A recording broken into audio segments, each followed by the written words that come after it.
Hi friends, welcome to my YouTube channel. അപ്പൊ ഇന്നത്തെ കഥ എന്താണെന്ന് വെച്ചാൽ ഒരു പയ്യന്റെ തന്നെയാണ്. എൻ്റെ ഒരു സുഹൃത്താണ്. ഞങ്ങള് സ്കൂൾ ടൈമിൽ പഠിച്ച ഒരു സുഹൃത്താണ്. അപ്പോ അവന്റെ ജീവിതത്തിൽ നടന്നൊരു കഥയാണ് ഇന്നത്തെ വിഷയം. സംഭവമൊന്നുമല്ല, ഇവന്റെ അച്ഛൻ ഇവന്റെ വളരെ ഒരു ബെസ്റ്റ് ഫ്രണ്ട് പോലെയായിരുന്നു. എല്ലാ കാര്യത്തിലും എന്തിനും സപ്പോർട്ട് ചെയ്യും. ഒരു അച്ഛൻ മകൻ റിലേഷനപ്പുറം ഇവരൊരു സുഹൃത്തുക്കളെ പോലെയായിരുന്നു. ഇവര് അങ്ങനെ ഒരു വൈബായിരുന്നു ഇവന്റെ ഇടയിൽ ഉണ്ടായിരുന്നത്. അപ്പോ ഇവൻ ഇവൻ എഞ്ചിനീയറിംഗ് പഠിക്കുന്ന സമയത്ത് ഇവന്റെ അച്ഛന് മറ്റേ കരൾ സംബന്ധമായ ഒരു അസുഖം വരികയാണ്. ഡയാലിസിസ് ചെയ്യേണ്ട ഒരു സിറ്റുവേഷൻ വന്നു. അപ്പൊ അതൊക്കെ ഇങ്ങനെ ചെയ്ത് ഭയങ്കര ആ സമയത്ത് ഭയങ്കര വിദ്യാഭ്യാസമാണ് അവന്റെ എഡ്യൂക്കേഷൻ പ്ലസ് ഈ ഹെൽത്ത്, ഫാമിലിയിൽ വേറെ പ്രശ്നം എല്ലാം കൂടി അവൻ ഭയങ്കര സ്ട്രഗിൾ ചെയ്ത് മുന്നോട്ട് പോകാൻ. അപ്പൊ അങ്ങനെ ഭയങ്കരമായിട്ട് അവൻ ഒന്നാമത് അച്ഛനേക്കാൾ ഒരു സുഹൃത്തു കൂടിയായ സ്വന്തം അച്ഛന് വയ്യാതെ ഇരിക്കുന്ന സിറ്റുവേഷനിൽ മാനസികമായ ഭയങ്കരമായ സംഘർഷത്തിലിരിക്കുകയാണ്. അപ്പൊ അങ്ങനെ ഇരിക്കുന്ന സമയത്ത് ഒരു സമയം ഈ അസുഖം വളരെ തീവ്രമായി മാറി. പിന്നെ അതൊന്നും ചെയ്യാൻ പറ്റില്ല. ഡോക്ടർമാർ പറഞ്ഞു ഇനി നമുക്കൊന്നും ചെയ്യാതെ നമ്മൾ ഹെൽപ്ലെസ് ആണ് എന്ന് പറഞ്ഞു. എന്നിട്ടും അവനെ കൊണ്ട് പറ്റാവുന്ന അത്രയും രീതിയിൽ അവന്റെ അച്ഛനെ സപ്പോർട്ട് ചെയ്തിട്ട് അവൻ രക്ഷിക്കാൻ നോക്കി. പക്ഷെ നടന്നില്ല. അപ്പൊ അങ്ങനെ അച്ഛൻ മരിച്ചു. അപ്പം അച്ഛൻ മരിച്ച് മരണക്കിടക്കയിൽ മരണം സംഭവിച്ചിട്ട് ബോഡി അവന്റെ വീട്ടിന്റെ ഫ്രണ്ടിൽ ഇങ്ങനെ ഇരിക്കുകയാണ്, കിടത്തിയിരിക്കുകയാണ്. അപ്പൊ അത് വളരെ അവൻ ആകെ തകർന്നു പോയിട്ട് അവൻ നിൽക്കുകയാണ്. ഇനി എന്താണ് ചെയ്യേണ്ടത്?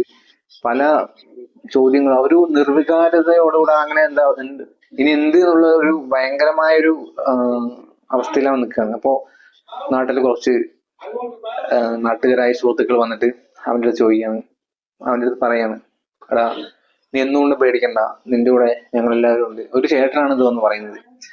ഒന്നുകൊണ്ടും പേടിക്കണ്ട, ഞങ്ങളോട് എല്ലാവരും ഉണ്ട്. ഈ നോക്ക് വേണ്ട കുറച്ചു പേരിനെ കാണിച്ചു കൊടുക്കുകയാണ്. അപ്പുറത്ത് മാറി നിൽക്കുന്ന കുറച്ചു പേരെ കാണിച്ചു കൊടുക്കുകയാണ്. എടാ ഇവരെല്ലാവരും നമ്മുടെ കൂടെ ഉണ്ട്, നീ ഒന്നുകൊണ്ടും പേടിക്കണം എന്നൊക്കെ പറയുമ്പോൾ ഇവൻ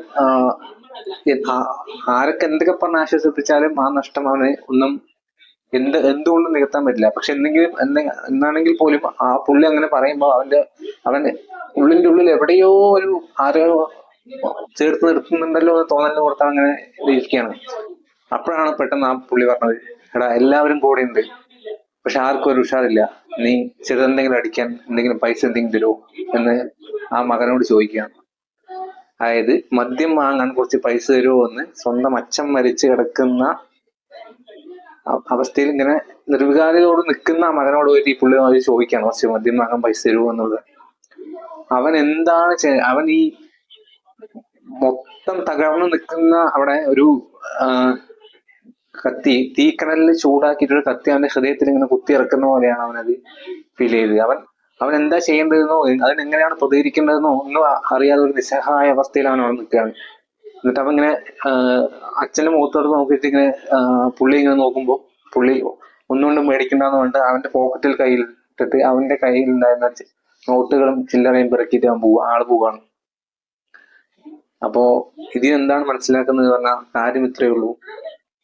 നിങ്ങൾ മദ്യപിക്കരുത്, അല്ലെങ്കിൽ മദ്യം കഴിക്കാൻ പാടില്ല എന്ന് പറയാൻ ഞാൻ ആളല്ല. കാരണം അത് നിങ്ങളുടെ പേഴ്സണൽ ചോയ്സ് ആണ്. മദ്യപിക്കാതിരിക്കുക, എന്ത് വേണം ചെയ്യാം. പക്ഷേ ഈ അനവസരത്തിലുള്ള മദ്യപാനം എന്ന് പറയുന്നത് വളരെ മോശമായ ഒരു കാര്യമാണ്. അതിനുള്ള ബെസ്റ്റ് എക്സാമ്പിൾ ആണ് എൻ്റെ സുഹൃത്തിന്റെ ജീവിതത്തിൽ നടന്ന ഈ ഒരു അവസ്ഥ.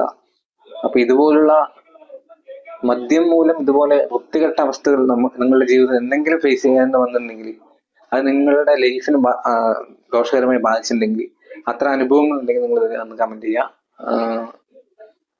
ഇത്രയേ ഉള്ളൂ ഇന്നത്തെ കഥ. ഇനി മറ്റൊരു വീഡിയോ ആയിട്ട് വരാം. ബൈ.